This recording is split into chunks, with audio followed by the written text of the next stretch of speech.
Ferdinand Marcos Junior. Voici le prochain président philippin. Nous ferons beaucoup de choses à l'avenir. Je vous remercie beaucoup.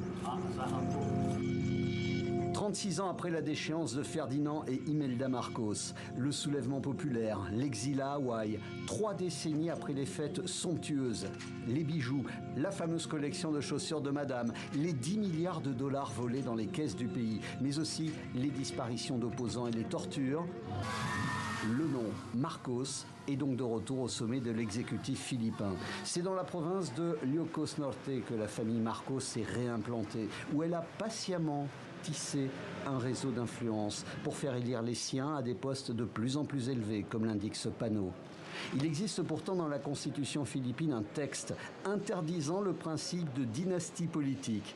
Mais cette règle n'a jamais été respectée.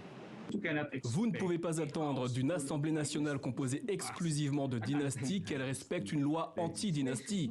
C'est comme demander à Dracula de garder la banque du sang. Un humour noir pas vraiment au goût des organisations des droits de l'homme qui ne veulent pas d'un retour des Marcos et qui ont eu une autre raison pour manifester dans les rues ces derniers jours lorsque Marcos Junior a fait part de son choix pour le poste de vice-présidente. Sara Duterte, la fille de l'actuel président Rodrigo Duterte, connu pour ses mesures musclées et la manière dont il traite notamment les trafiquants de drogue. Je vais tuer ces fils de pute.